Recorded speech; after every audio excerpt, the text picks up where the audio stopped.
Bueno, hoy vamos a empezar hablando del primer capítulo de introductorio, introducción a los sistemas de control.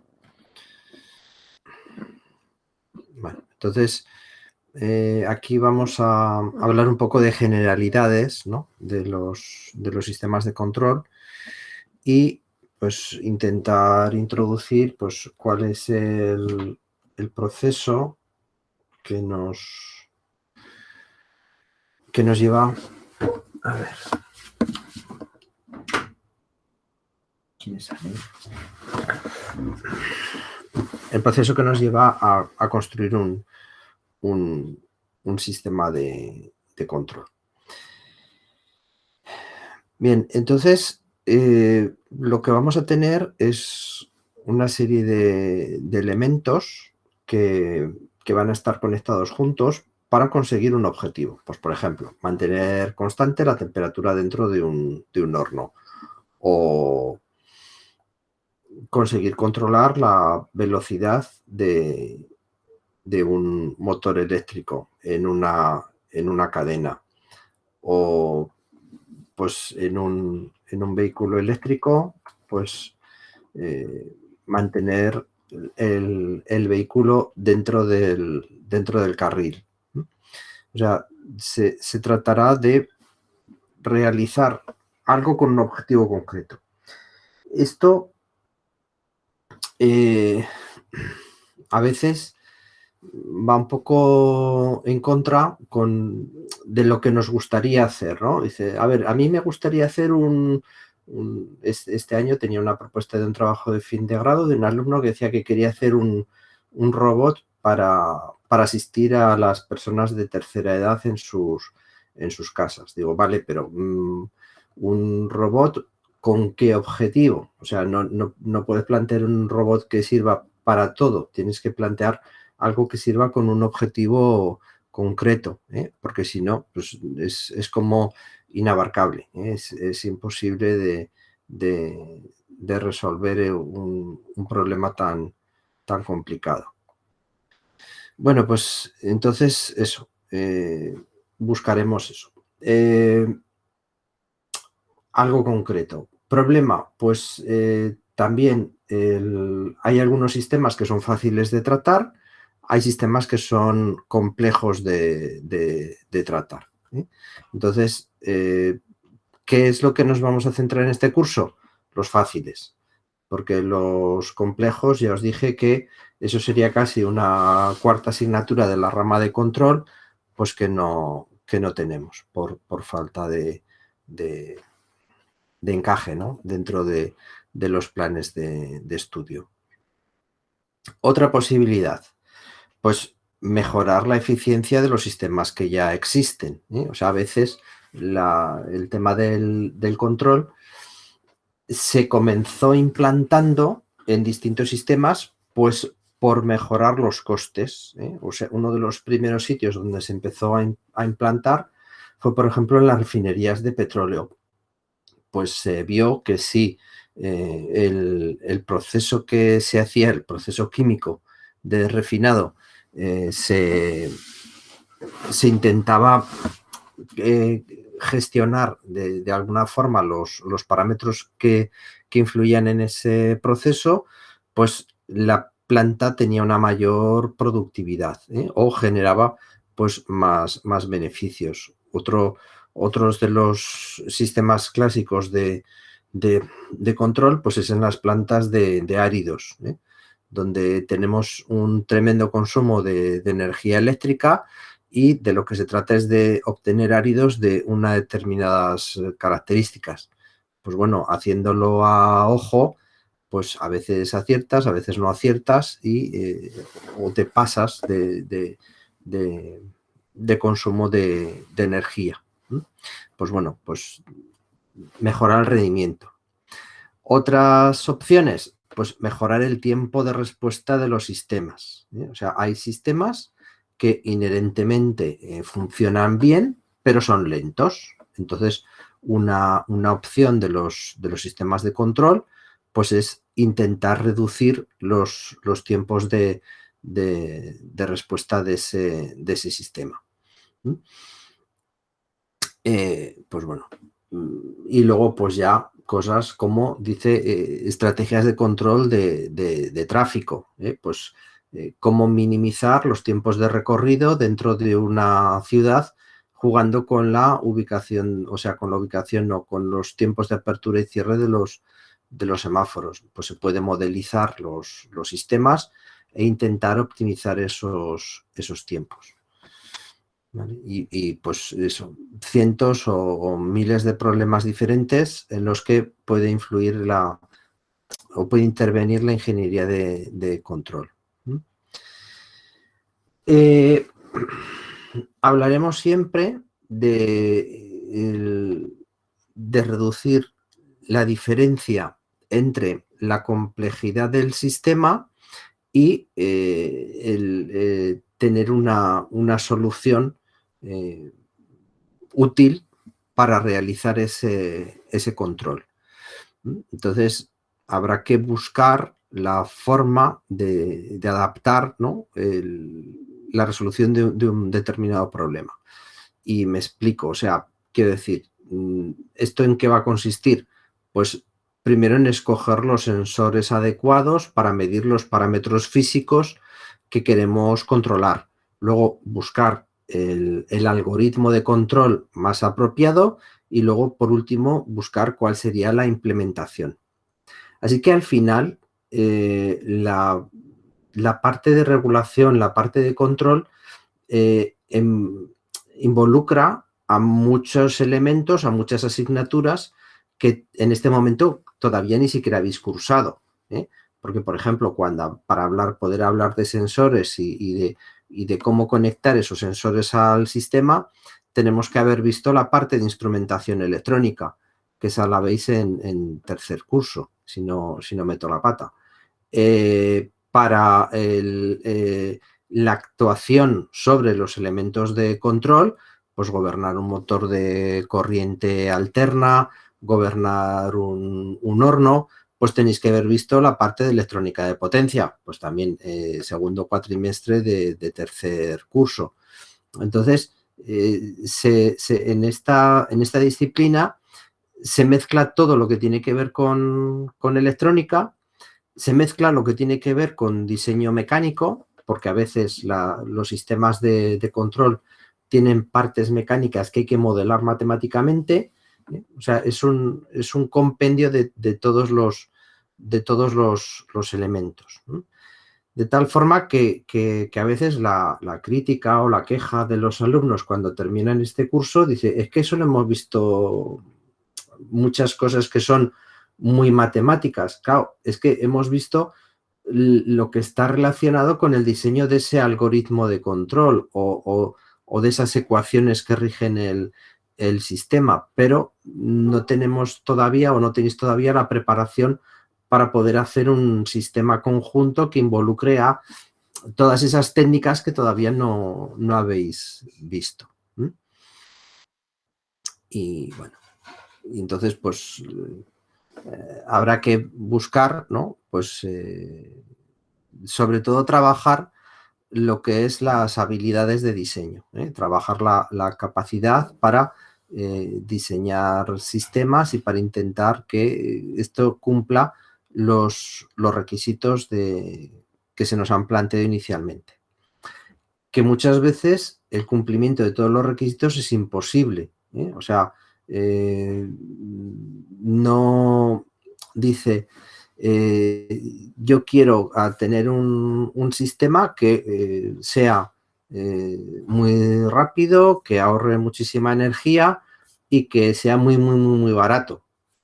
Bueno, pues igual uno muy, muy, muy barato pues no cumple todo, o el que lo cumple todo resulta que no es muy, muy barato, que es caro. Entonces, también hay que acostumbrarse a que no se puede ganar siempre. O sea, a que cuando estamos diseñando un sistema de control, igual todos los requisitos no se pueden cumplir. Entonces, hay que escoger cuáles vamos a dejar fuera. En ingeniería, se entiende que un proyecto tiene éxito si se cumplen dos cosas, si se cumplen los plazos de entrega y si se cumple el presupuesto. El 50% de los proyectos en ingeniería, según esta definición, no tienen éxito, porque o se pasan de presupuesto o porque se pasan del tiempo de ejecución, ¿vale? Entonces, pues en sistemas de control, pues nos pasa a veces esto, como cualquier proyecto genérico de ingeniería. Bueno, ¿qué llamamos sistema? Pues el sistema va a ser un trozo acotado del universo, va a ser una parte que decimos, una caja en la que vamos a englobar aquellos elementos que nosotros queremos tener en cuenta para diseñar el sistema que vamos a llevar a cabo, ¿no? Entonces decimos, pues el control de un horno, pues tendremos que tener en cuenta el horno, los sensores, el elemento de control que utilicemos, las etapas de potencia, todo como un entorno cerrado, ¿no? Ese va a ser en nuestro sistema, va a ser el elemento que vamos a utilizar, vamos a intentar controlar. El sistema de control, pues será la conexión entre los diferentes componentes que consiguen obtener la respuesta que deseamos, consiguen mantener la temperatura del horno constante, consiguen mantener la velocidad del motor. Y dentro de todo eso va a haber una subparte a la que vamos a llamar planta, proceso, que va a ser aquel elemento que nosotros intentamos controlar. El horno, el motor, el proceso químico.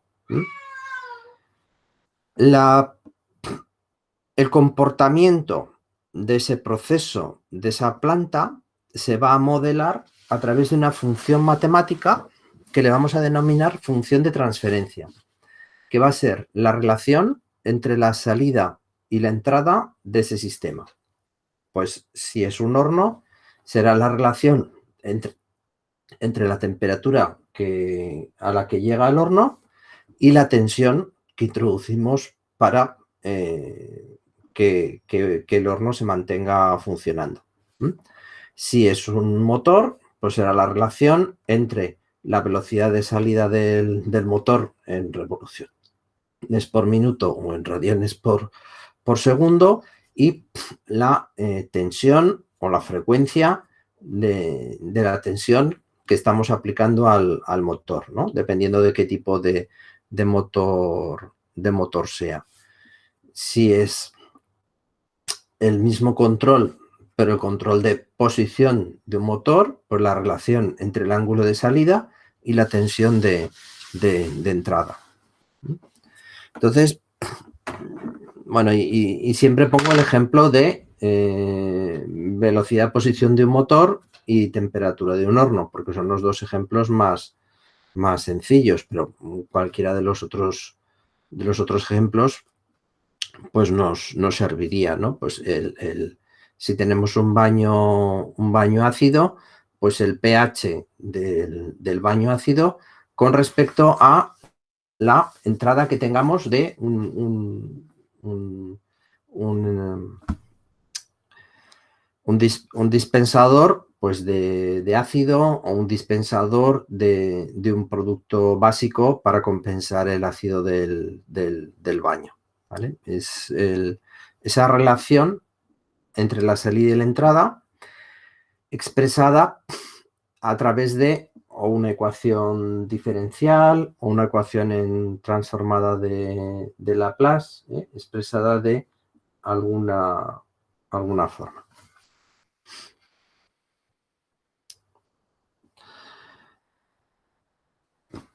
Hay dos tipos genéricos de control. El no control, que es un sistema en lazo abierto. O sea, yo tengo la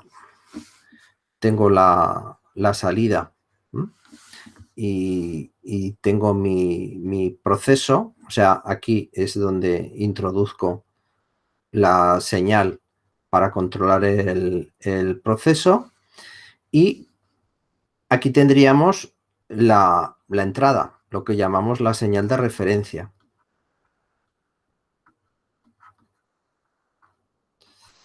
¿Qué puede ser esta entrada? Pues un potenciómetro en algún sitio con un valor que yo giro la ruleta del potenciómetro y pongo un valor de señal, ¿no? Entonces, mi controlador va a ser el circuito que a partir de esa posición del potenciómetro va a generar una señal sobre el actuador, que normalmente el actuador es un amplificador de potencia, y ese amplificador de potencia pues actuará sobre el proceso, ¿no? Si es un control de velocidad de un motor de corriente alterna, ¿no? Pues aquí tendremos un variador de frecuencia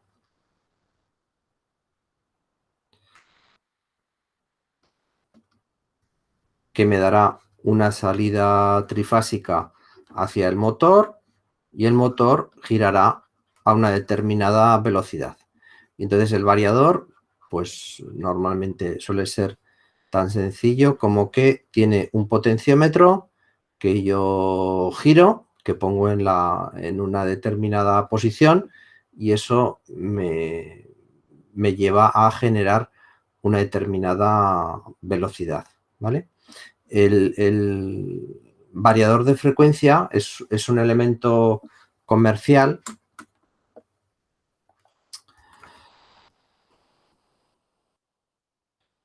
que se utiliza para controlar motores de corriente alterna.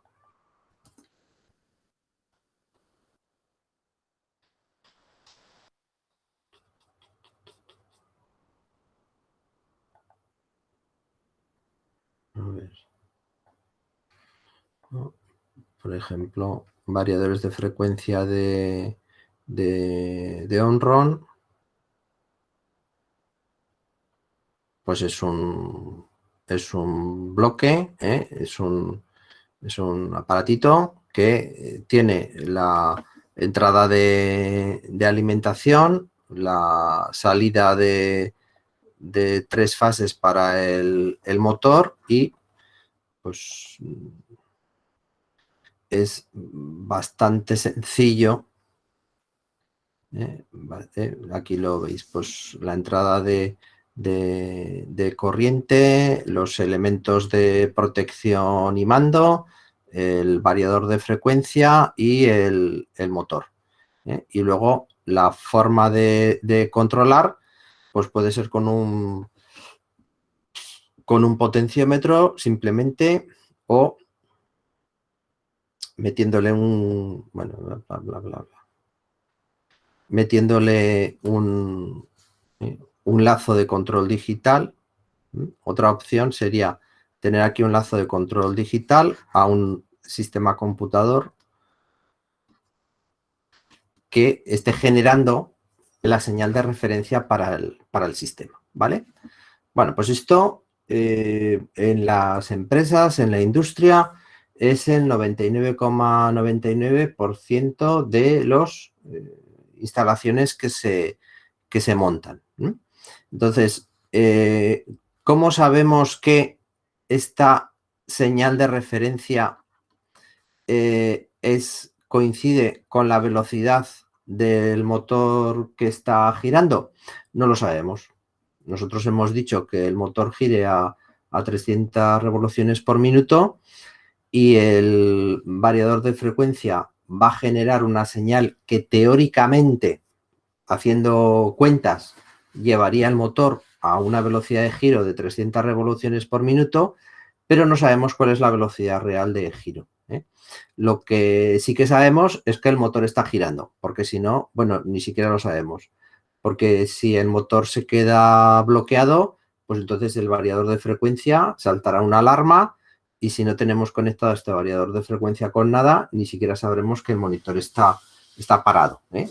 Sí que a través de este link, con un ordenador, sí que nos podría informar el variador de frecuencia de que el motor se ha parado, pero nada más. Bueno, pero claro, si el valor de este parámetro que estamos controlando es importante, pues entonces sería interesante tener un sistema de control que nos garantizase que sí que estamos manteniendo ese parámetro en su valor correcto, ¿vale? Y entonces pasamos al sistema de control realimentado, ¿no? Este es un control realimentado.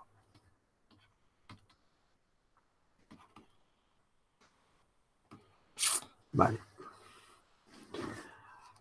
Bueno, pues os presento el único tipo de control que se sabe hacer.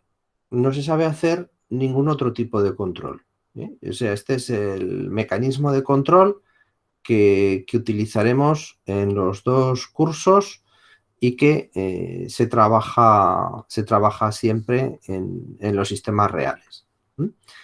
Tenemos la referencia en esta entrada y tenemos el valor del parámetro de salida, ¿no? Nuestro variable física, pues por ejemplo la velocidad del motor que queremos controlar. Este lazo se llama el lazo de realimentación, ¿vale? Y aquí tendremos un sensor que tendrá una determinada respuesta. O sea, a partir de esta velocidad de salida, el sensor sacará una determinada tensión, una tensión VR.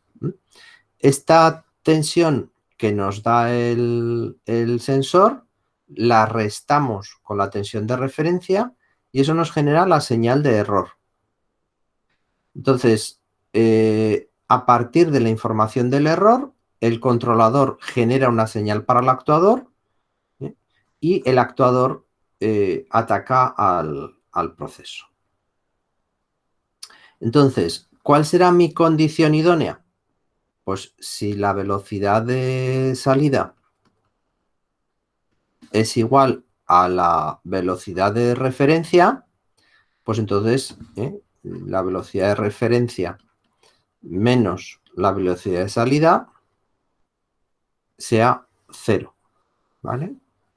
Entonces, si el error es 0, el controlador no tiene que modificar la actuación que está haciendo sobre la etapa de potencia y la etapa de potencia sobre el propio proceso.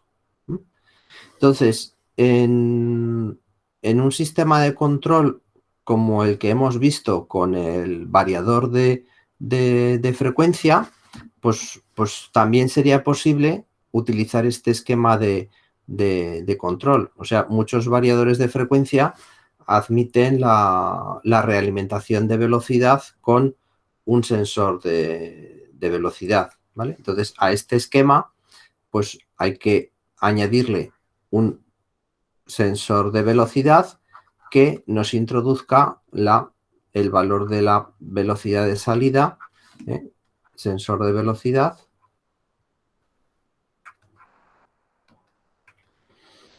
¿vale? Para que el variador de frecuencia pueda saber cuál es la velocidad real y compensar esa velocidad real con respecto a la tensión de referencia que hemos introducido. Vale. Bueno, pues este mecanismo de control es el que vamos a utilizar siempre para todos los elementos. Entonces, ¿cuál será nuestra preocupación en este curso?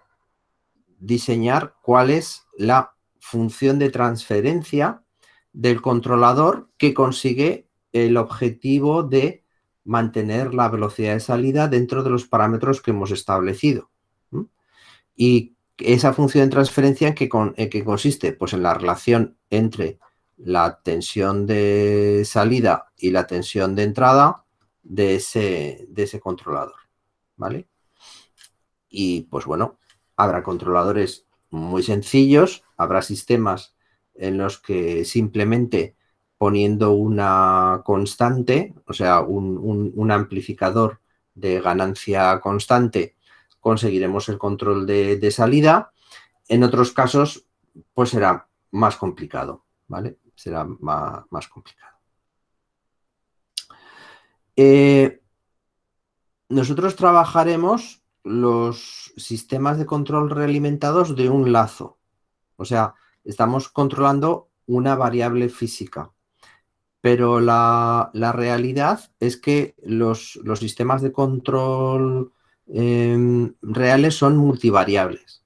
O sea, controlamos más de un parámetro, ¿eh? Entonces, en un motor, pues controlamos la velocidad, la intensidad bueno, y si es, por ejemplo, un control de un robot, además de la velocidad y la intensidad, es un control de posición y queremos controlar el ángulo en el que está el eje del motor, ¿eh?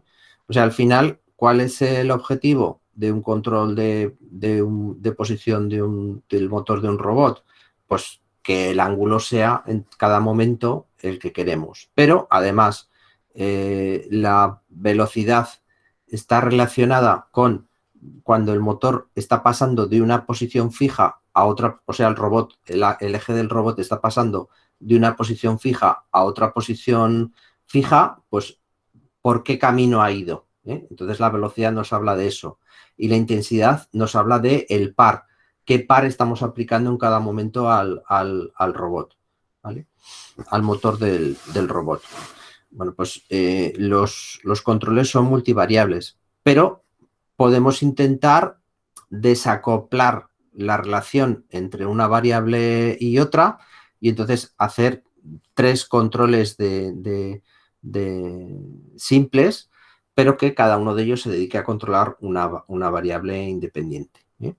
Entonces, pues, o un dron, ¿eh? Un dron, tenemos el pitch, el roll y el yaw, que son los tres ángulos que me determinan la trayectoria del dron, pues entonces va a haber un bucle de control para cada una de esas variables para mantener la estabilidad de esas variables, ¿vale? Entonces serán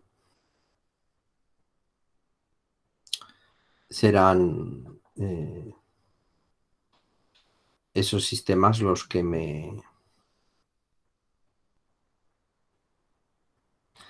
Bueno, ¿y esto del control automático es nuevo? Pues no. La verdad es que es bastante antiguo, ¿eh? O sea, el primer regulador que se diseñó pues fue aproximadamente en, en el año 300 antes de Cristo. Estaba intentando calcular qué año sería según el calendario chino, ¿no? Pues aproximadamente el año 2500 según el calendario chino, más o menos. Y que todavía lo podéis encontrar en el inodoro de vuestra casa, ¿eh? O sea, un sistema que con un flotador regule la apertura y cierre de una válvula, ¿eh? Para dejar entrar agua a un depósito o cerrar el acceso a un depósito.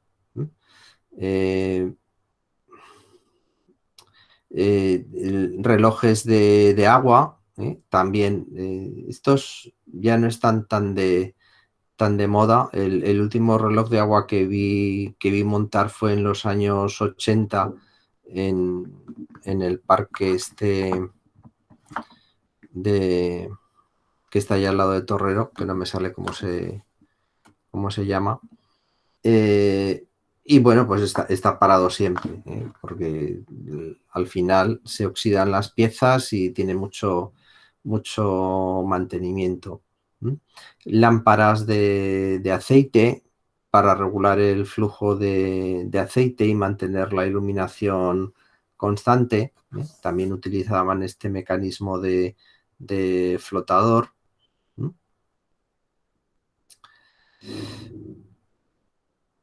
Más sistemas, pues reguladores de temperatura, ya en el siglo XVI y siglo XVII, ¿m? Reguladores de presión de calderas a vapor en 1681, son, son, son tipos de reguladores que aparecieron en aquel momento.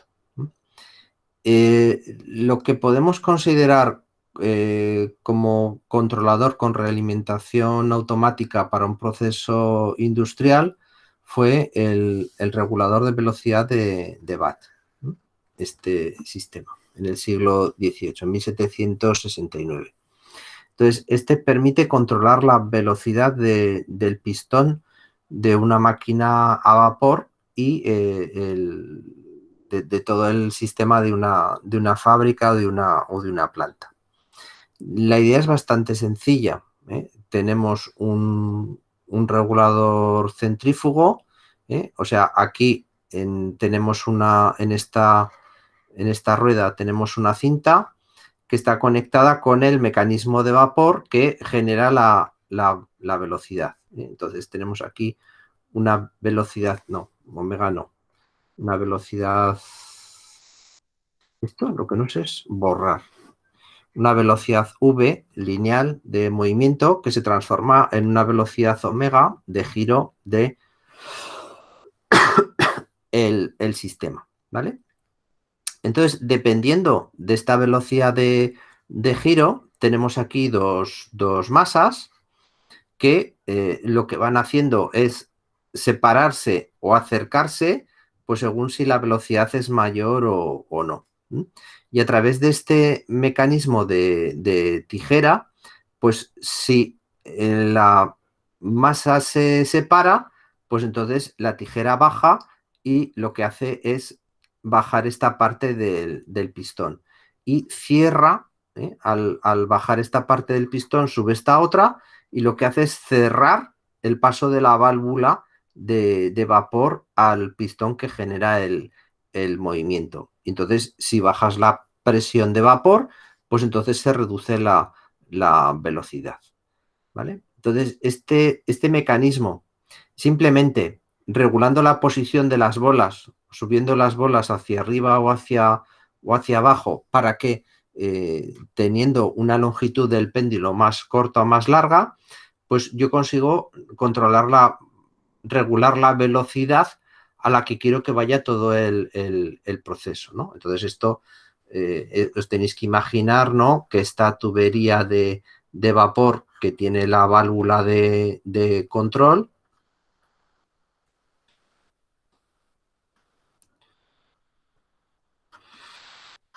lo que alimenta es un pistón y este pistón lo que tiene es un sistema para que gire una rueda, haga un movimiento circular de esta rueda, y esta rueda es la que a través de poleas está conectada con todas las poleas de la máquina de la fábrica.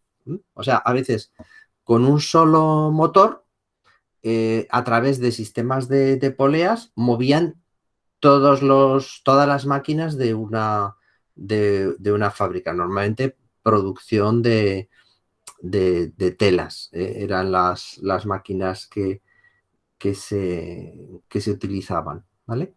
Entonces, este mecanismo, ¿no?, pues es el que, no, bueno, si está aquí dibujado, yo soy más tonto que tonto, ¿no? Esta sería la polea principal y aquí iría la banda, con la que estamos moviendo todos los elementos de la fábrica, toda la maquinaria.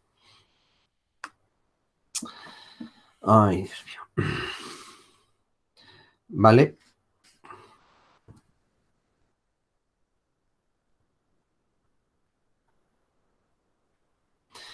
Pues eso, aquí tenemos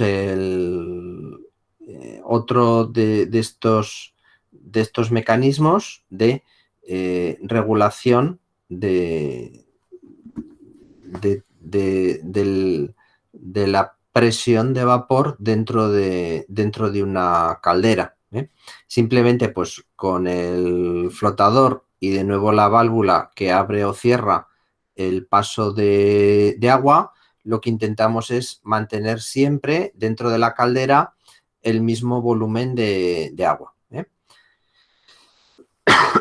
Si no tenemos esta regulación, ¿cuál es el problema? Pues que tenemos que tener una persona que esté aquí con un grifo, con una llave de paso, abriendo o cerrando el paso de agua, porque, pues claro, si metemos mucha agua de golpe, si sube demasiado el nivel de la caldera, pues entonces se enfría de golpe el agua de la caldera y perdemos presión de vapor, ¿vale? Pues bueno, pues este mecanismo automático, pues manteniendo constante el nivel de agua, pues intenta mantener constante la presión de vapor de salida, ¿no? Y esto se le atribuye a I. Polzunov, siglo XVIII, 1765. ¿Vale? En el siglo XIX, pues bueno, se aumenta, se mejora los sistemas de control automático, intentando sobre todo mejorar el comportamiento temporal de los sistemas, intentando buscar o eliminar las inestabilidades de estos sistemas, y empieza a aparecer pues, la fundamentación matemática relacionada con la teoría de control, ¿no? Entonces es Maxwell el primero que comienza a trabajar pues, lo que sería la teoría de control. ¿Vale? Entonces es el que comienza pues, a hacer la modelación matemática de estos sistemas. En paralelo, porque ya os digo, hay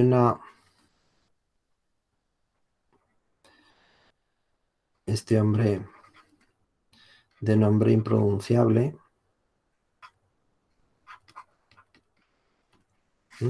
también desarrolla esta teoría de control. Hay una línea de trabajo que está claramente diferenciada por la oposición, por el planteamiento de enfrentamiento, ¿no?, entre el bloque americano y el bloque ruso, que llevó un desarrollo en paralelo de estas teorías casi desde el principio.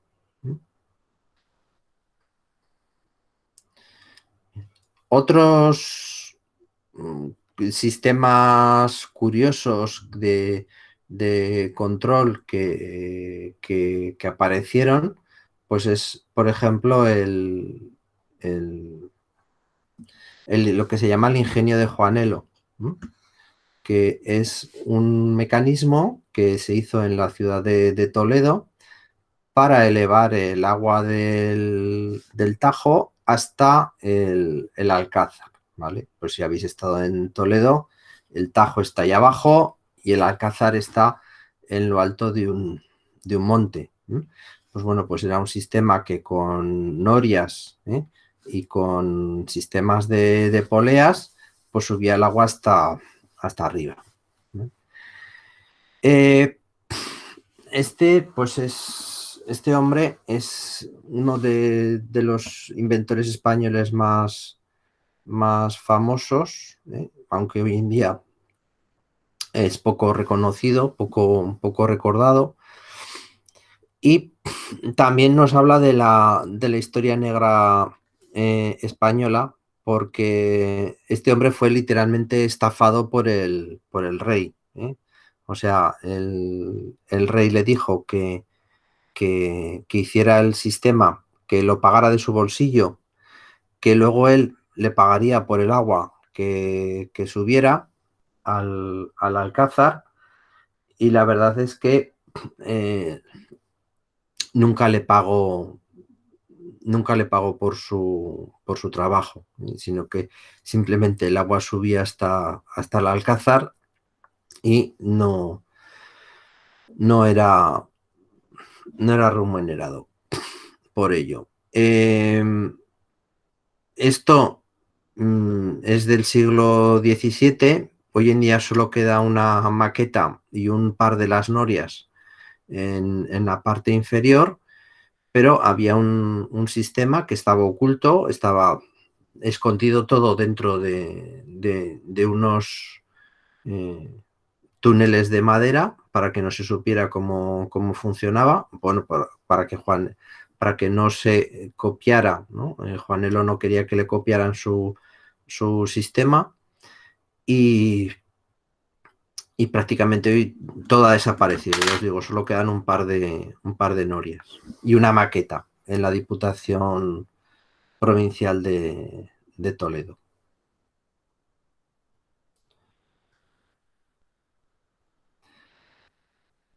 Bien, más partes de la historia.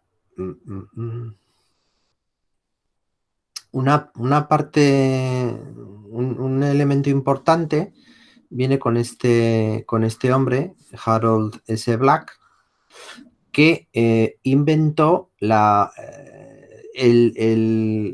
bucle de control que utilizamos hoy en día, que es el sistema de control con realimentación negativa, ¿eh?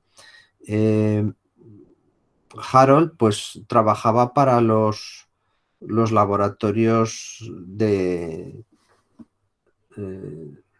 bueno, yo creo que era de la Bell, que es la compañía, la antigua compañía telefónica de los Estados Unidos, donde pues trabajaban unos 20.000 ingenieros y había 100 personas que hacían un trabajo útil. Y el resto de la gente pues estaba pululando por ahí, investigando, y alguno de ellos pues a veces daba con alguna cosa importante.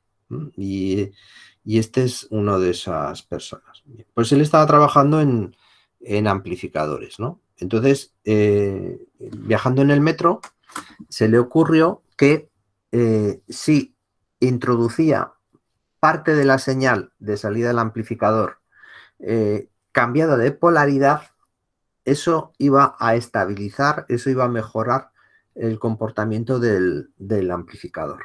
Los amplificadores basados en transistores bipolares, no sé si habéis llegado vosotros a montar algún amplificador, pero la ganancia depende de la ganancia de los transistores, de la beta de los transistores, del HF de los transistores, y ese HF depende tremendamente de la temperatura. Tiene una relación lineal con la temperatura. Por lo tanto, cualquier cambio de temperatura pues hace aumentar la ganancia del amplificador. Y esto pues, puede llegar a llevar a los sistemas a distorsionar o tal. De tal manera que contra más ganancia tiene el amplificador, normalmente más se calienta y más aumenta la ganancia todavía, ¿no? Porque al aumentar la temperatura aumenta esta ganancia. Entonces, se le ocurrió a él que una manera de estabilizar el comportamiento de estos amplificadores pues sería con esa realimentación negativa. Y la verdad es que dio con el chiste, ¿no? Consiguió construir un amplificador tremendamente estable, ¿no? Y enseguida, rápidamente, ese modelo de diseño pues se exportó a muchas otras partes de la industria, ¿vale? O sea, la idea sería esta, tenemos un amplificador con ganancia negativa, ¿Qué quiere decir ganancia negativa? Pues que la relación de fase entre la señal de entrada y la señal de salida está invertida a 180 grados, nada más. Eso quiere decir la ganancia negativa.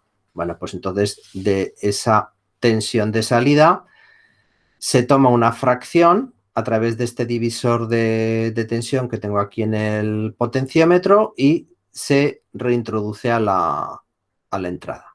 Se resta con la tensión de entrada. Y entonces eso reduce la ganancia total del sistema, pero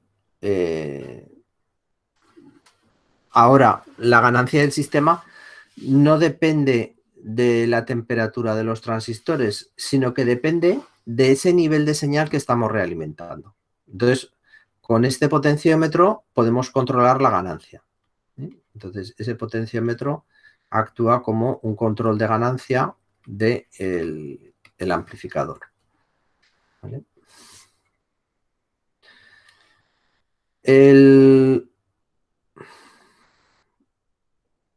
Bueno, un resumen.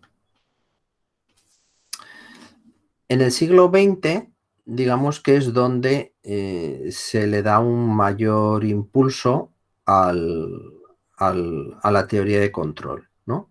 Entonces, hay gente, pues, Minorski, Nyquist,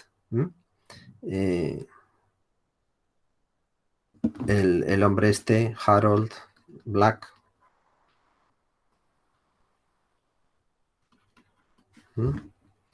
Evans, ¿vale? Entonces, todo esto van a ser cosas que vamos a estudiar. El método de Nyquist no lo vemos porque es muy complicado. Vemos el método en lugar de las raíces, ¿no? El método de Evans, el método en lugar de las raíces, que es más sencillo que el método de Nyquist. Pero vamos a seguir los caminos de estas personas, ¿no? Para llegar a la teoría de control. En los años 60 se desarrolló, por ejemplo, el método del espacio en estados, que el método del espacio en estados es el que veremos en el capítulo 3 de la STAL. Control óptimo y control adaptativo nunca llegaremos a verlos, ya se nos escapan. Entonces, fijaros, nos quedamos casi a nivel de la teoría de control después de la Segunda Guerra Mundial. ¿Vale? Pues será hasta donde podremos llegar. En los 80, pues ya se desarrollan temas de control basados en el aprendizaje.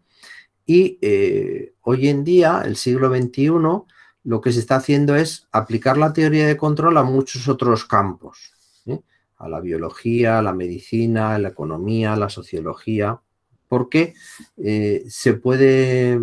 estas ideas o estos mecanismos se pueden utilizar para... De hecho, hay cosas que se están utilizando ya. Pues, por ejemplo, en el diseño de campañas de propaganda se utilizan sensores emocionales, o sea, para medir la respuesta emocional de una persona ante unas imágenes, ¿no? Entonces, se preparan varias opciones de campaña de publicidad y se busca un grupo de sujetos con los que analizar y se les conecta a estos sensores de tipo emocional para medir su respuesta. Y entonces, con esa información, con esa realimentación de esa información, pues se diseñan las campañas. No hay ecuaciones diferenciales, pero aplicamos las mismas ideas. Ejemplos de control modernos, ¿no? Pues sistemas de control de dirección de los vehículos, ¿no? El mantener el vehículo dentro de su carril. Entonces, lo que tenemos, ¿no? Es en los volantes de los coches, pues bueno, antiguamente estaba el volante conectado a través de un mecanismo de cremallera, un mecanismo de cremallera, estaba conectado a las ruedas, ¿vale? Entonces aquí teníamos la cremallera, esto era una rueda dentada, entonces cuando girábamos el volante se movía la cremallera y la cremallera actuaba sobre las ruedas, ¿no? Sobre unos... Bueno, pues claro, mover las ruedas de un coche que tiene las ruedas estrechas, pues era muy fácil, pero cada vez se ponen las ruedas más y más anchas, entonces es mucho más difícil y pues acaba poniéndose encima de esta cremallera una bomba hidráulica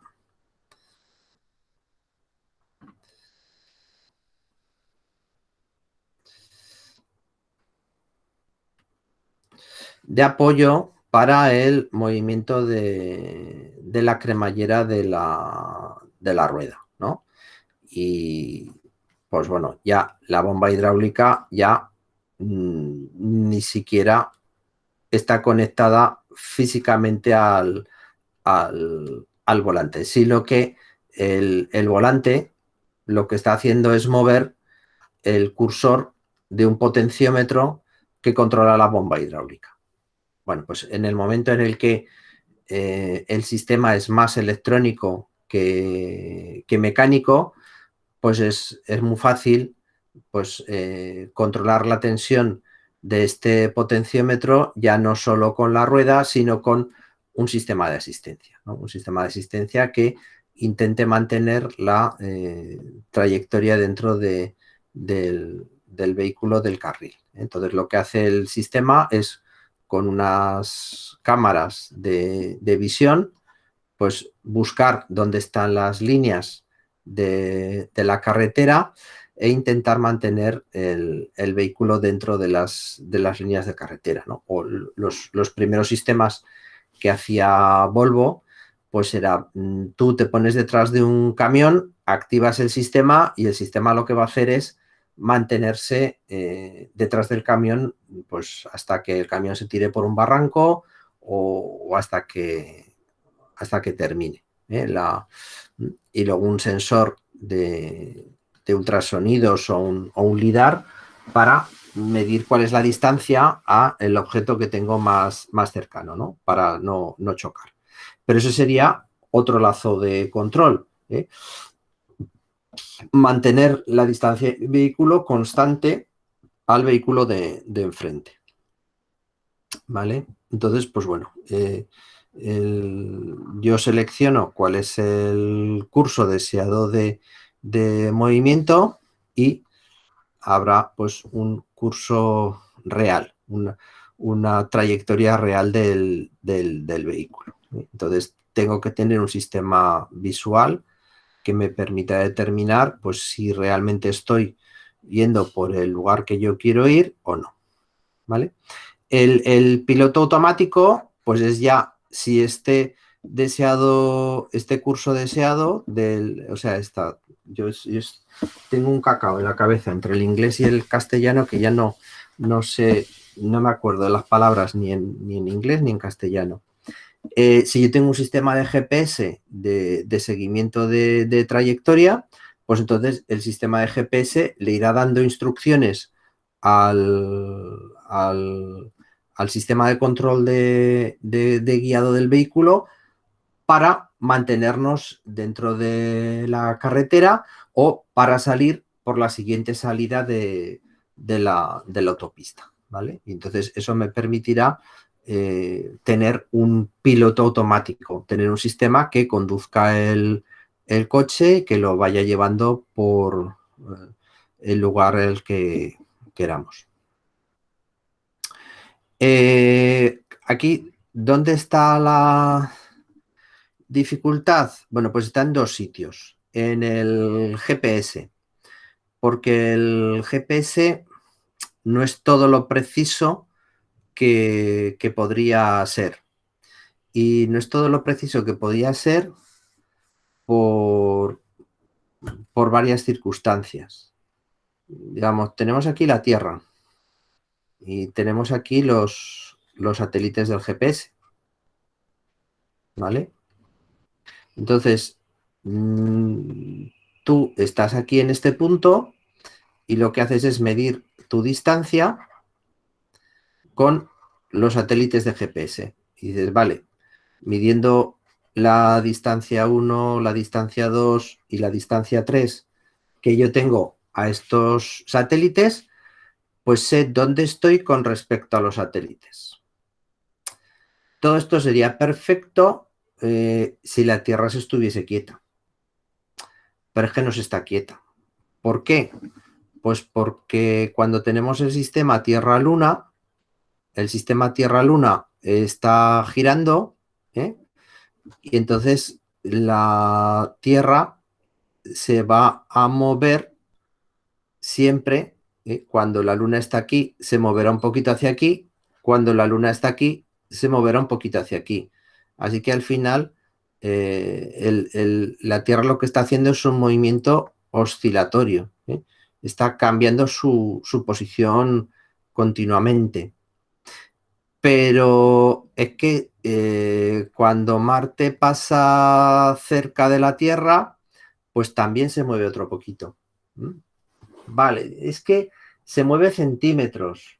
Bueno, venga, se mueve centímetros por el efecto de la Luna, se mueve centímetros por el efecto de Marte, se mueve centímetros por el efecto de Venus. O sea que al final está ahí en un baile continuo. Y los satélites tienen que saber, y los satélites también son influenciados por todo este sistema gravitacional. Entonces, los satélites, para poder hacer esta predicción, tienen que saber dónde están ellos con respecto a la Tierra. Y lo complicado es eso. Lo complicado es saber dónde están los satélites con respecto a la Tierra, ¿no? Y por eso, al final, en la práctica, yo sé dónde está, con el GPS sé dónde está el coche, pero unos 5 o 6 metros con respecto al punto que me está midiendo, porque todo eso influye, ¿vale? Ya un investigador español mejoró muchísimo este resultado porque las primeras versiones de algoritmos de GPS no tenían en cuenta la relatividad. Y es que cuando tú estás cerca de una masa grande, como es el planeta Tierra, el tiempo pasa más despacio que si tú estás separado. Entonces, para el satélite, el tiempo está pasando más deprisa que para ti que estás en la superficie de la Tierra. Entonces, esta medición de las distancias, al principio de los sistemas de GPS, se hacía de forma incorrecta. Entonces, ahora eso se han corregido los algoritmos, se ha mejorado y se tiene en cuenta además este principio de relatividad. Pero vamos, no... Los últimos avances en los que se está trabajando en el sistema de GPS es corregir la posición de los satélites a partir de algo que se sabe que es fijo, que son las fuentes de radio que emiten los distintos puntos que hay en el espacio. Normalmente son quasars que emiten, son fuentes que emiten radio a una frecuencia muy concreta y que están en unos puntos muy concretos del espacio, ¿no? Entonces, desde la Tierra, medir cuál es la posición real de la Tierra, midiendo la posición de estos objetos que se sabe que son fijos en el espacio, y con eso corregir la información de los satélites de GPS, ¿vale? Pues bueno, suena un poco raro, pero ese es el punto en el que se está trabajando en este momento. Entonces, pues bueno, nuestro sistema de dirección pues tiene que trabajar de esa forma. Y los sistemas de autopilot pues están trabajando en esa dirección.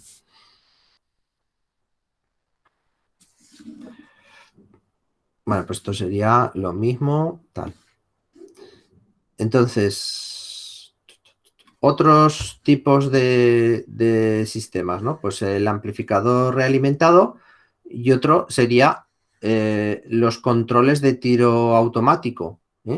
Esto aparece en la Segunda Guerra Mundial porque, claro, dice, yo voy en un avión, que yo de pequeño era muy malo dibujando y no he mejorado nada con el tiempo, ¿no? Voy en un avión y quiero dispararle a otro avión que se está moviendo, ¿vale?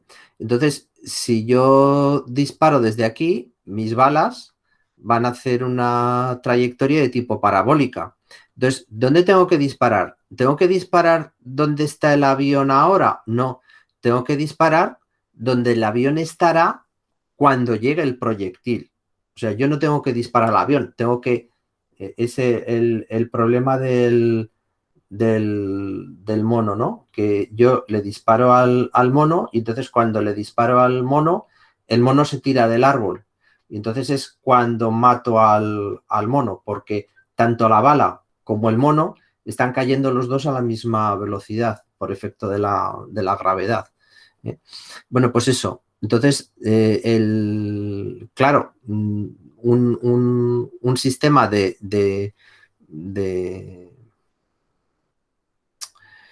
tiro automatizado, pues tiene que tener en cuenta estas cuestiones, ¿vale? Para lanzar.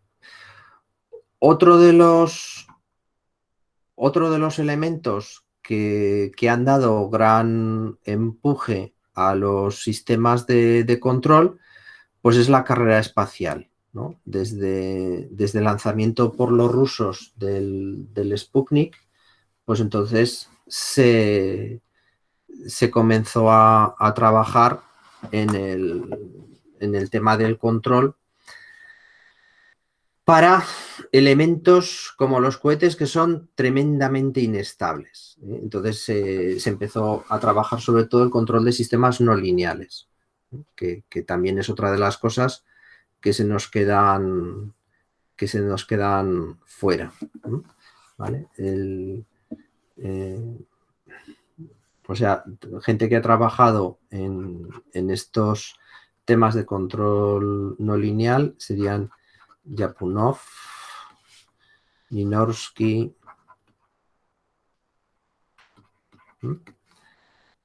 y otros. Y bueno, ¿vale?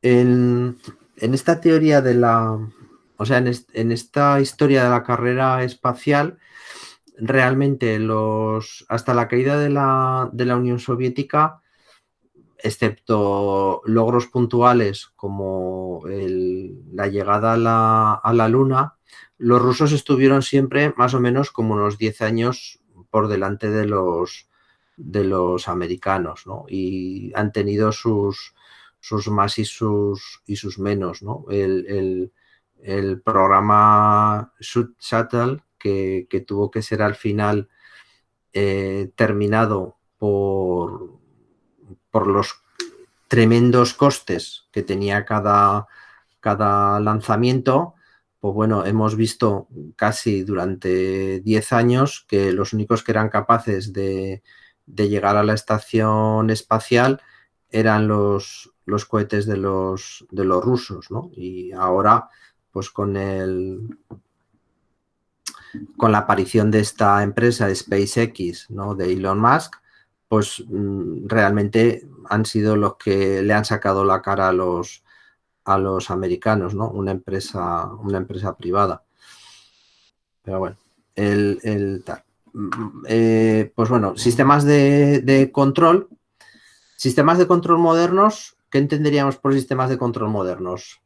Una cosa que una persona puede hacer de forma muy sencilla, hay muchos sistemas de control que no saben hacerlo. Entonces, pues mantener el flujo de un fluido constante, pues bueno, podemos tener aquí una persona ajustando la válvula. Este no es uno de esos ejemplos de sistemas que fallen, ¿no? Si no hay una persona. Pero, por ejemplo, un sistema de control de regulación de temperatura de calderas que sea preciso, o sea,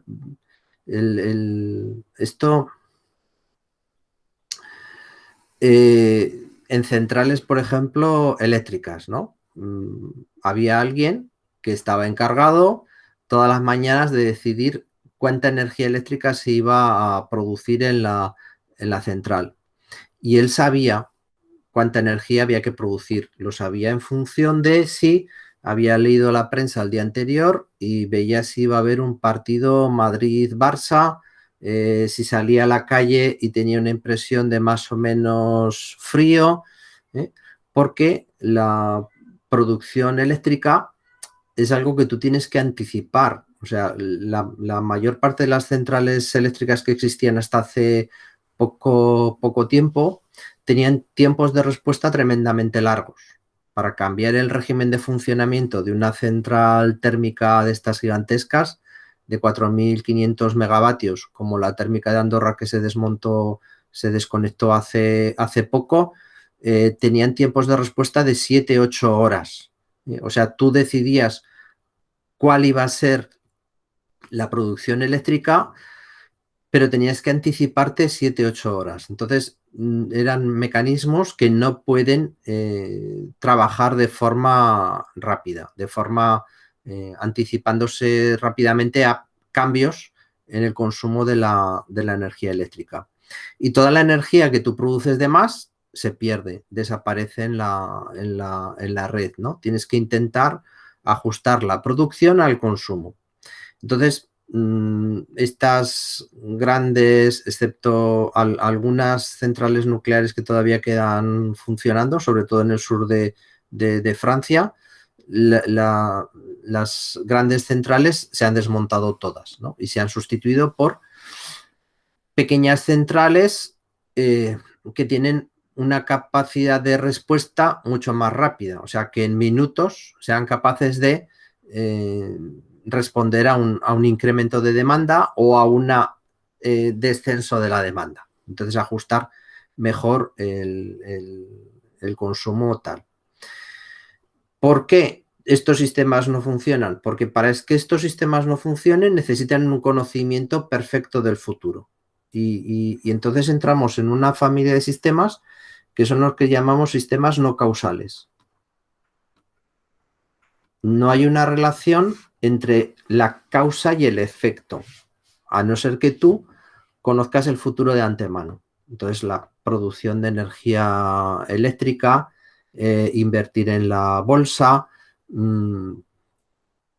saber invertir en bitcoins, son sistemas no causales. Tu éxito o tu pérdida dependen de un conocimiento perfecto del futuro.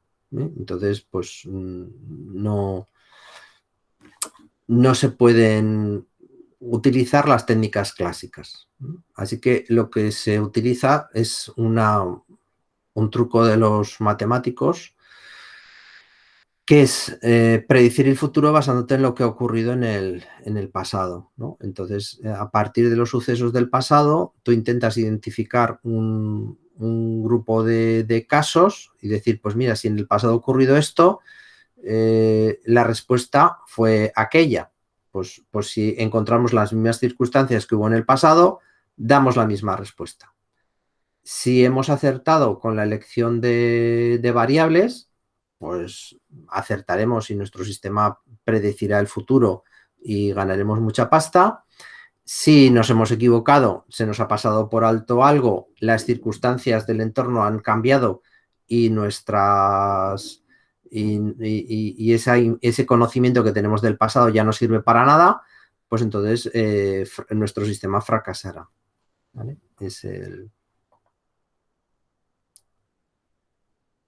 Más ejemplos de control moderno. La construcción de microcircuitos, ¿no? De circuitos basados en chips de silicio. Esta es una industria, la verdad que está muy desarrollada, ¿eh?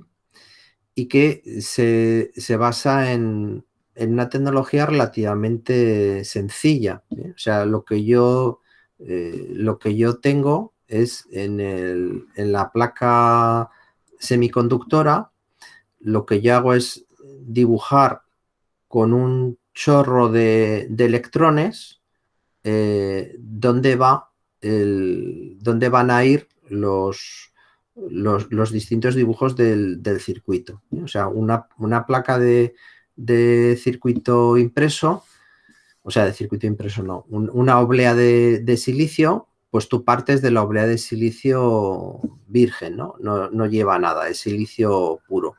Entonces, sobre esa oblea de silicio, tú pones una capa de sustancia fotosensible, ¿vale? Y entonces, antes, ¿cómo se hacía? Pues tú ponías encima un dibujo y incidías con luz, ¿vale? Pero claro, si yo quiero mucha precisión, si yo quiero que esto sea muy fino, pues claro, aquí este dibujo, ¿qué es lo que tengo? Tengo dibujado, ¿no? Dónde van las uniones de los transistores, las puertas de los transistores. Entonces, la luz, pues no llega no llega a ser siempre recta y me crea una serie de efectos ópticos. Así que si yo creo que esto sea muy pequeño, esto no me sirve. Entonces lo que tengo que hacer es sobre esta capa fotosensible hacer algo que sea muy fino. Y lo más fino que se sabe emitir, pues es un chorro de electrones. Entonces, este chorro de electrones lo que va haciendo es, en las zonas que yo quiero que se queden endurecidas de esa capa fotosensible, pues las va marcando. Yo paso esto por un proceso de revelado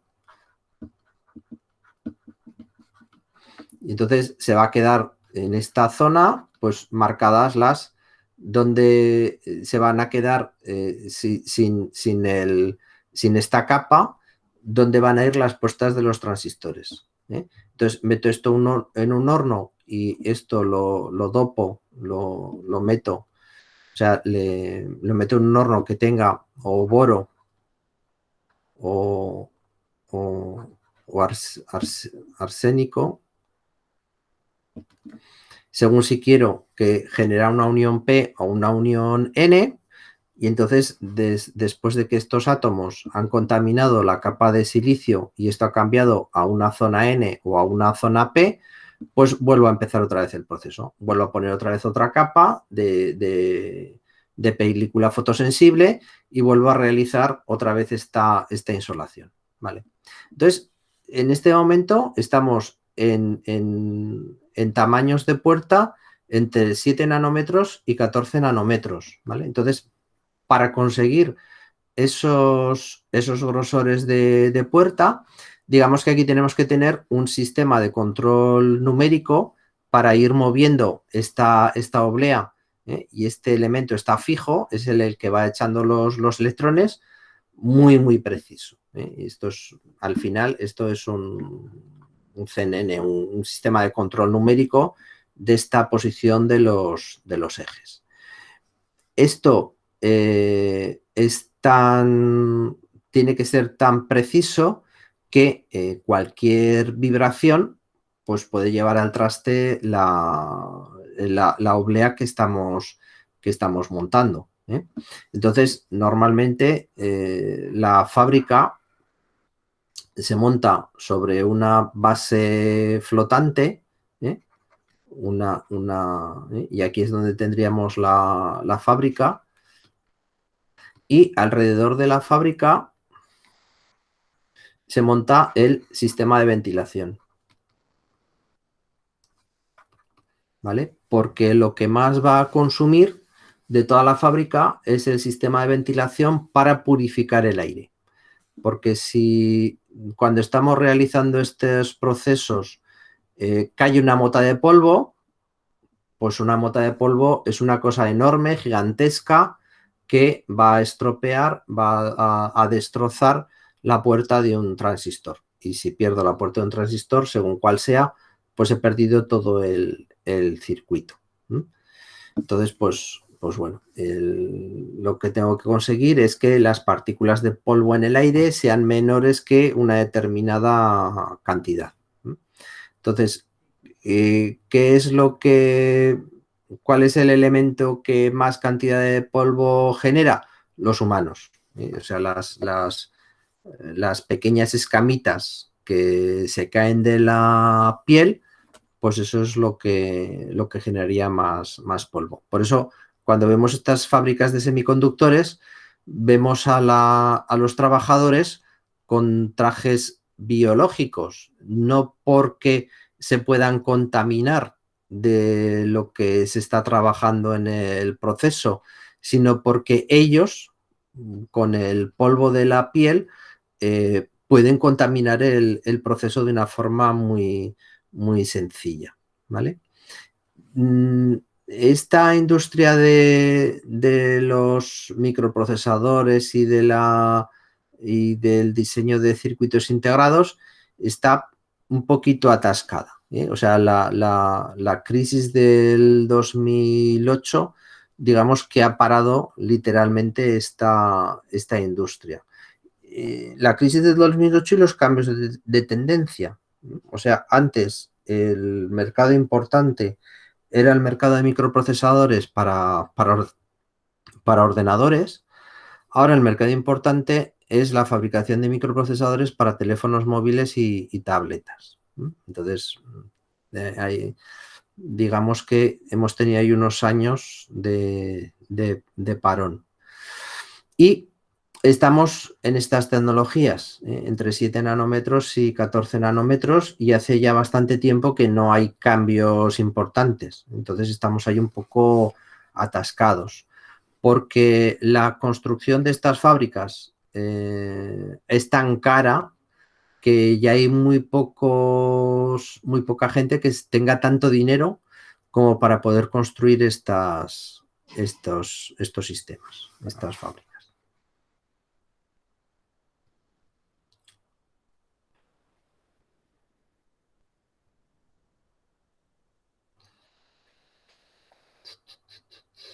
Más sistemas de control.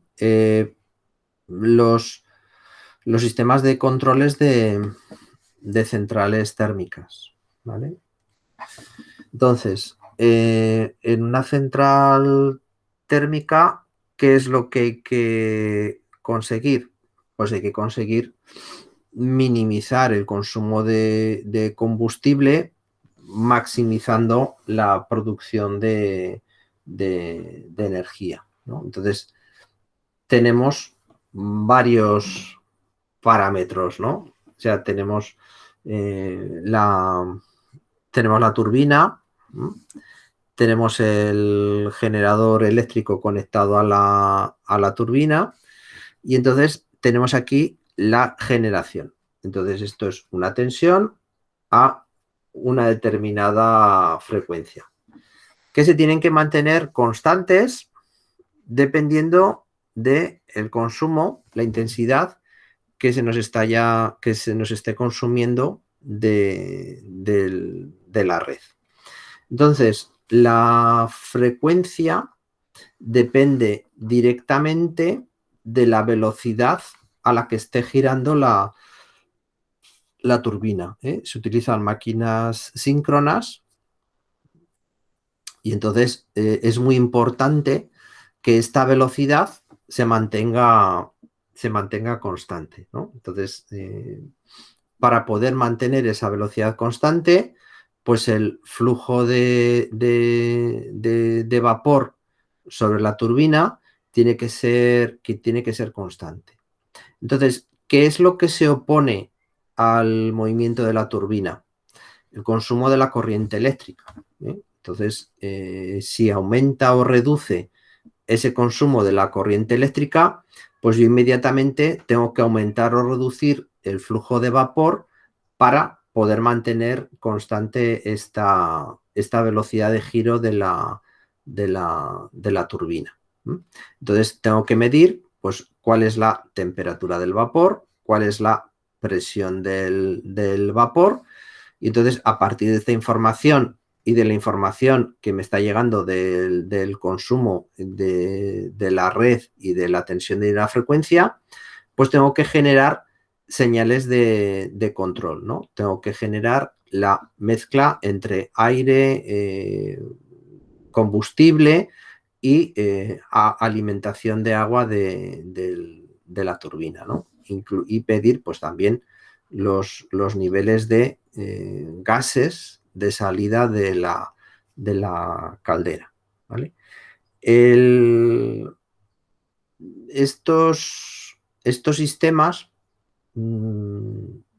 tenían o se llegaron a desarrollar mecanismos de captura del monóxido de carbono que emitían a la atmósfera.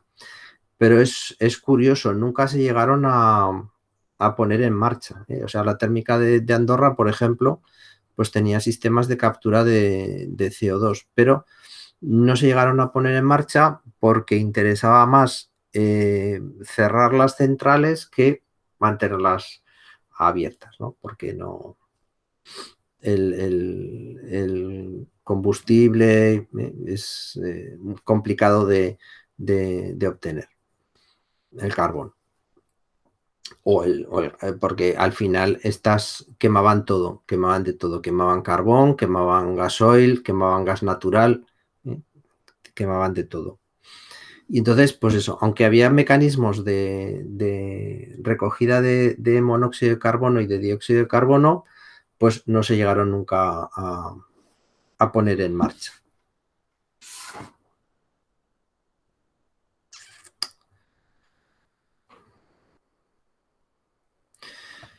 Bueno, el control digital.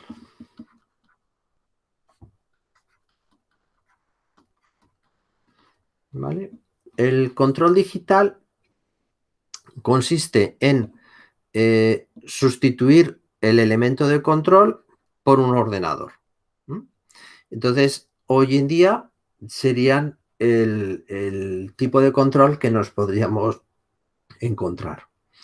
En muchos controladores industriales vemos el controlador y no sé qué y nos dice PID. Esto es un controlador PID. Pero un controlador PID, que quiere decir proporcional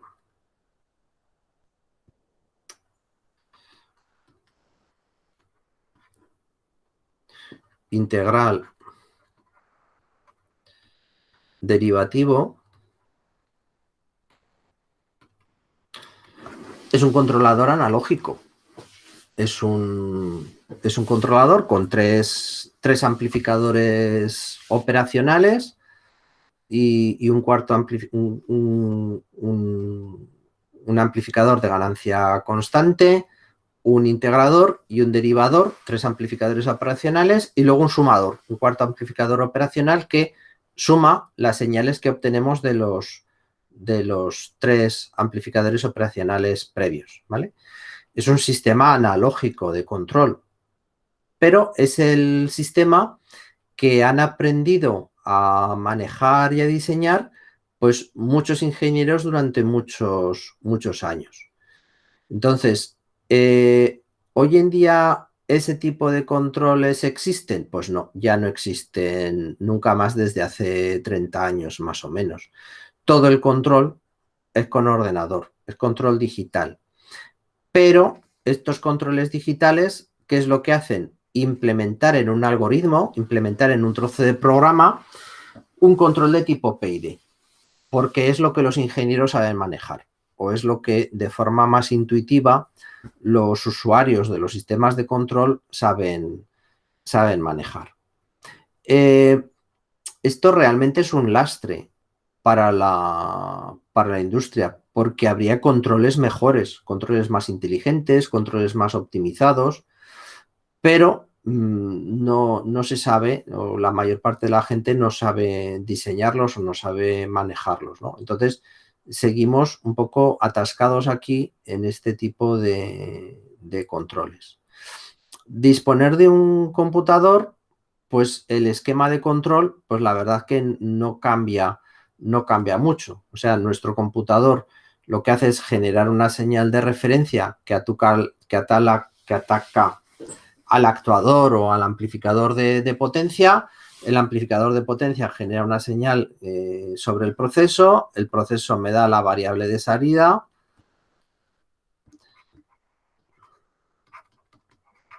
Tengo mi sensor que mide esa variable de salida y lo reintroduzco al sistema. Claro, realmente esta diferencia entre la entrada que yo tengo y el error está con un circuito analógico, un restador, no, digamos que está dentro del computador. O sea, realmente el computador mide, se introduce la señal de medida y la señal de referencia está también dentro como algo dentro del computador, ¿eh? O tengo un web service que conecta con algún sitio y me dice cuál es la señal de referencia, o hay una pantalla con un teclado para que podamos modificar la señal de referencia, ¿vale? Entonces, esto implica que tengo que tener un computador adaptado a los mecanismos de control, ¿vale? Entonces, ¿cómo adapto un controlador, un computador, un ordenador a los mecanismos de control? Pues añadiéndole dos circuitos. Un conversor digital analógico y un conversor analógico digital. Entonces, el conversor analógico digital puede llegarle la señal del sensor y el conversor digital analógico genera una señal para el actuador. Y aquí tendría pues mi microcontrolador o mi computador de control, mi Raspberry Pi o mi Arduino si abro de microcontroladores, y una de las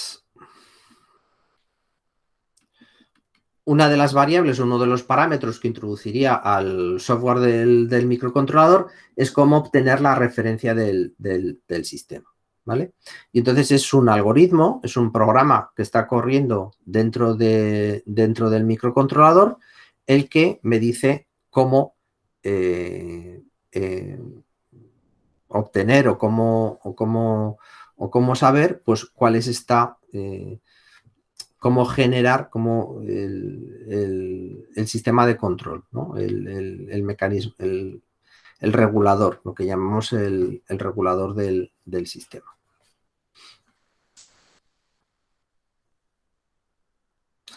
De nuevo, claro, estas partes, ¿dónde veréis en electrónica conversores analógico-digitales y digitales analógicos? Pues yo creo que se ven un poquito en la parte de tecnología electrónica 1 y en instrumentación electrónica se ven un poquito cómo serían estos circuitos. ¿Vale? Más sistemas de control modernos, pues todo lo que tiene que ver con la robótica.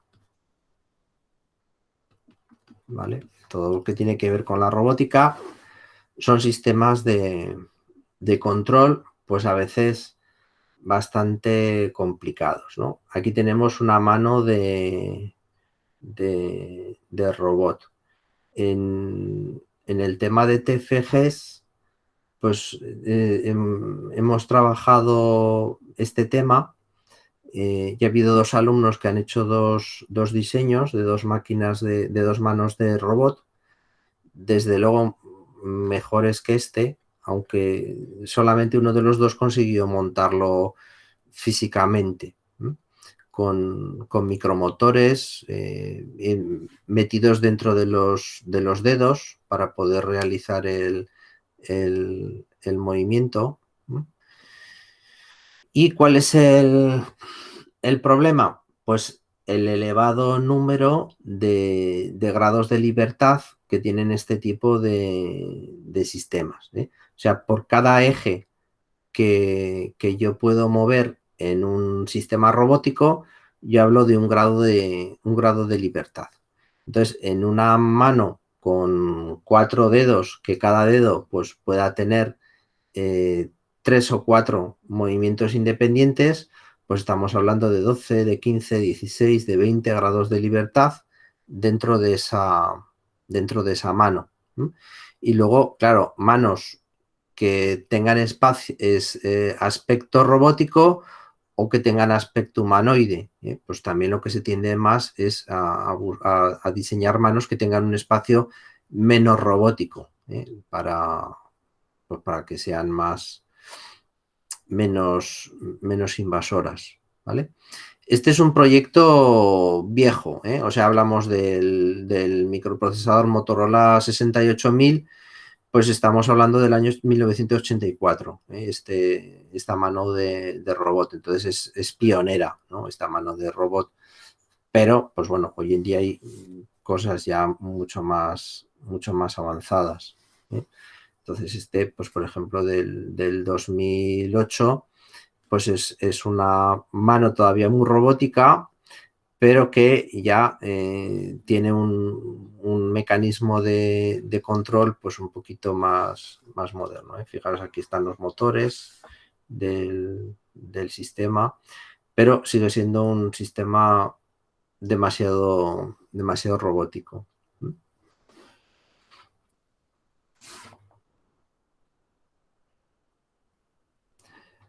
Más ejemplos de control, pues sería un control de el Producto Interior Bruto de un país. Entonces, ¿cuál es la referencia? ¿Cuál es la salida que yo tengo que conseguir? El Producto Interior Bruto. Entonces, a mí me gustaría que mi país tuviese un determinado Producto Interior Bruto. Entonces, ¿qué es lo que puedo tocar? ¿Cuál es el mecanismo de control? El mecanismo de control es el gobierno, ¿eh? Entonces, según el gasto, la inversión pública que hace el gobierno más la inversión del sector privado, pues entonces esto es lo que consigo en aumentar la producción, ¿no?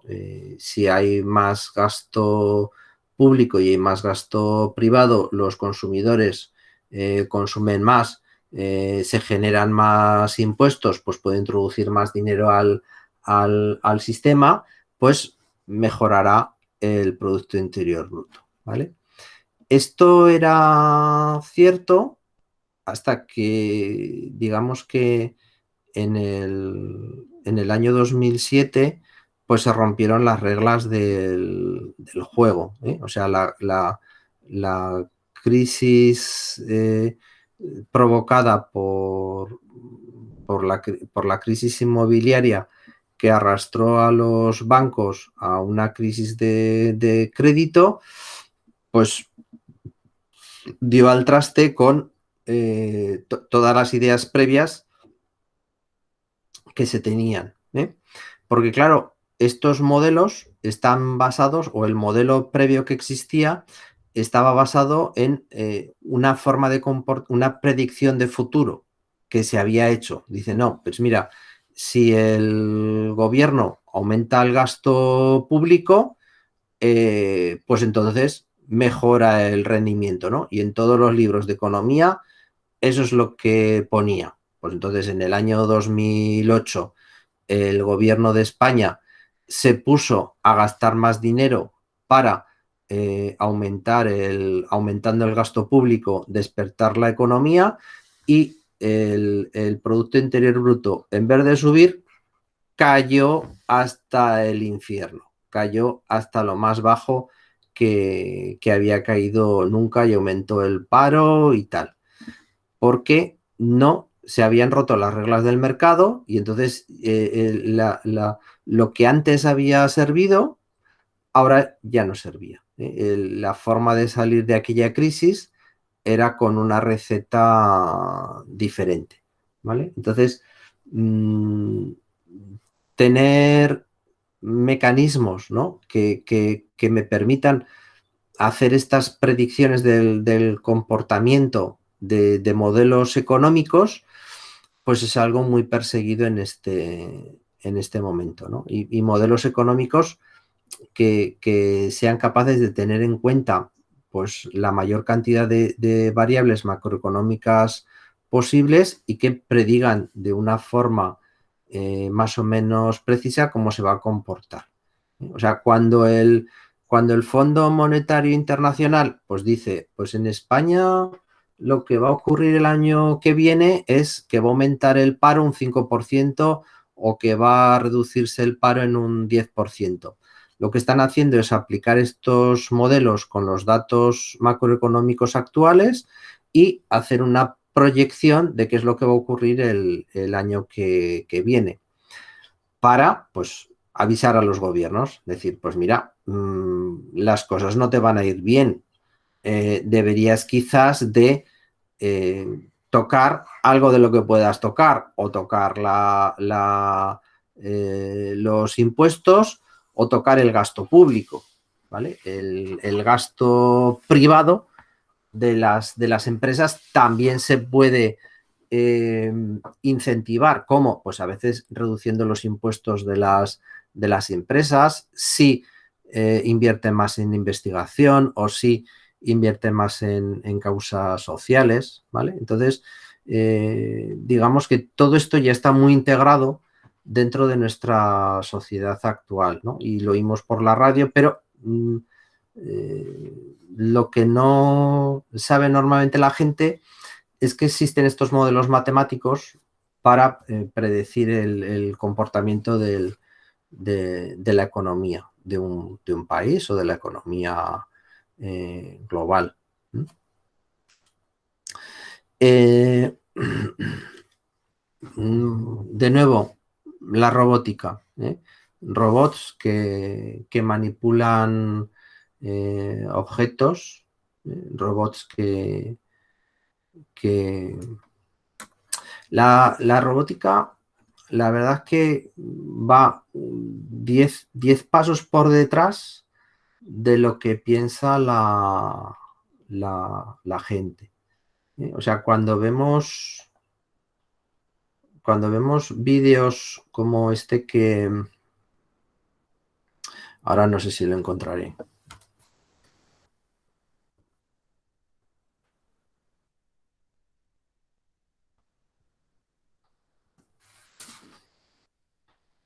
Eso, los robots de Boston Dynamics.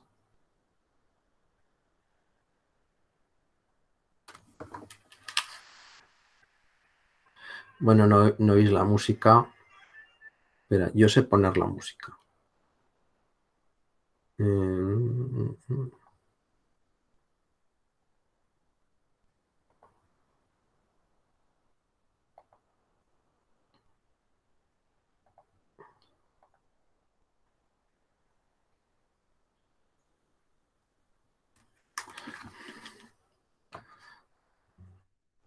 Vale.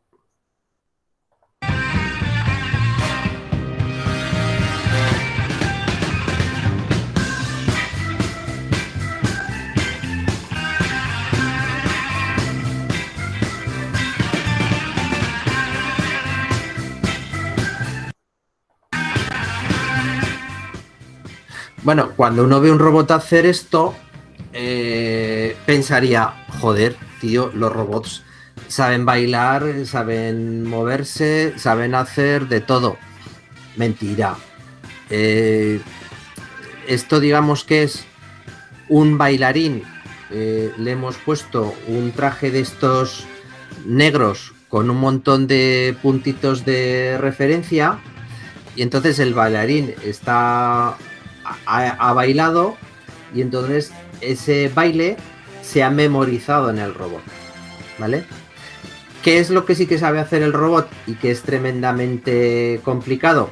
Mantener el equilibrio, no caerse, ¿vale? Eso es lo complicado.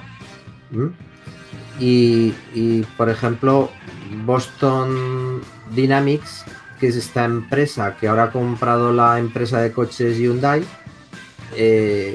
pues se dedica mucho a ceder estos dispositivos a terceras empresas que diseñen software para los robots para conseguir pues que se muevan o que hagan cosas de este estilo, ¿no?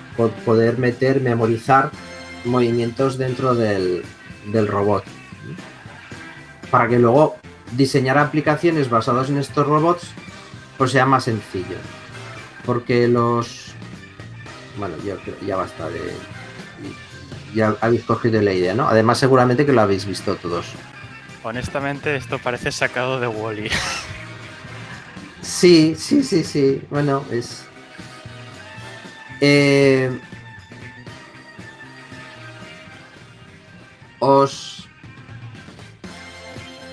No sé cómo decirlo. A ver, aquí se para esto. Vamos a volver a nuestra presentación.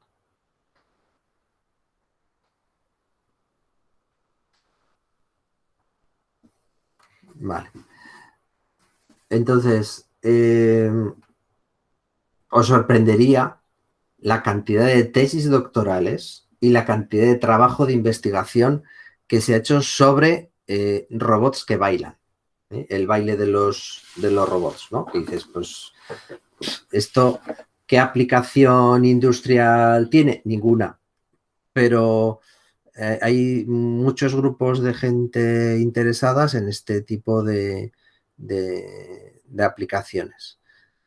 Detrás de la valla roja es donde deben de estar los técnicos, bien alejados del robot, porque estos robots son peligrosos. Estos son muy peligrosos, ¿vale? Pues bueno, la robótica es otro de estos cosas en los que se está aplicando la teoría de control. Y el conseguir hacer que una pierna de un robot funcione correctamente, que un robot mantenga el equilibrio, pues es muy complicado, ¿no? Y estos robots de Boston Dynamics pues están muy avanzados. El tema de los robots humanoides, pues los japoneses, Honda, ha estado trabajando durante muchísimos años en todo este tipo de sistemas, y la verdad que ahora pues lo tienen un poco, no sé cómo decirlo, estancado, por decirlo de alguna manera, porque son proyectos de investigación, pero que no acaban de concretarse en aplicaciones reales o en aplicaciones de la vida cotidiana como robots humanoides. Pues, por ejemplo, para el tema de cirugía y tal, pues ya hace bastante tiempo que hay sistemas que permiten intervenciones quirúrgicas de microcirugía con sistemas robóticos de apoyo muy evolucionados, y que funcionan muy bien y son muy prácticos, ¿no? Pero dice, nuestro robot asistente que nos acompañe a la compra. Pues no, eso no existe. Un diagrama de por dónde van las cosas o por dónde estamos el desarrollo, ¿no? Pues tenemos dos variables, la flexibilidad y la autonomía. Entonces, partiendo de herramientas de mano, herramientas eléctricas, ¿no? Los sistemas de control numérico, las automatizaciones fijas que no admiten modificación, pues llegamos al campo de la robótica, ¿no? Y entonces en el campo de la robótica, ¿qué mejoras se está trabajando en este momento? Pues en el tema de sensores, en el tema de visión artificial. Los lenguajes de programación, esto sigue siendo lo que estamos muy atascados, ¿eh? En cómo expresarle a un robot con un lenguaje natural qué es lo que queremos que haga. Por ejemplo, en robótica industrial, lo que se hace es algo tan tonto como coger y con un controlador manual ir moviendo los motores del robot hasta llevarlos a una posición concreta y decirle, memoriza esta posición. Mover el robot hasta otro sitio y decirle, memoriza esta posición. Memoriza esta posición. Y ahora, una vez que has memorizado todas esas posiciones, el programa consiste en repetir las posiciones que tienes memorizadas. ¿Vale? O sea, un robot industrial no tiene la conciencia de decirle, mira, eso es la puerta de un coche, quiero que me sueldes los laterales de la puerta del coche. No, le tengo que ir diciendo punto por punto dónde tiene que en el espacio ir soldando cada uno de esos elementos de la puerta. Anda, y si mañana queremos hacer un cambio del modelo del coche y cambiamos la forma de la puerta, hay que reprogramar el robot para que suelde la nueva forma de la puerta. Lo único que somos capaces es que el robot tenga memorizados 6, 7 programas diferentes para soldar 6, 7 tipos de puertas distintas y que cuando llegue un coche haya un sistema que le diga, este coche es de este modelo, entonces tienes que lanzar este programa. Y este coche es de este otro modelo, tienes que lanzar este otro programa, ¿vale? Entonces, expresarle a un robot con un lenguaje natural, haz esto, haz aquello, pues estamos muy atascados, ¿vale? La inteligencia artificial, de momento, consiste solo en yo tengo un montón de casos, entonces a partir de esos casos tengo solución de éxito o solución de fracaso. Pues entonces, cuando llega un nuevo caso, utiliza el conocimiento almacenado de los casos previos para predecir qué es lo que vas a hacer en este caso actual. Entonces, pues bueno, tal. Y pues eso, en visión artificial sí que se están haciendo muchos avances y tal. Y luego tendríamos pues las herramientas, sistemas maestro-esclavo, sistemas de control automático, sistemas de control digital. Y de nuevo, ¿cuál sería la mejora de los sistemas de control? Pues la visión, mejora de los interfaces, mejora cómo nos relacionamos con el sistema, la supervisión de cómo va esto, poder tener un dispositivo en un lugar del planeta y desde el otro lugar del planeta poder estar supervisando cómo funciona gracias a las redes de comunicación. Bueno, el tiempo se ha acabado por hoy. Seguiremos a partir de aquí en la próxima sesión, ¿vale? Espero que sigáis todos bien y nos vemos en la próxima clase.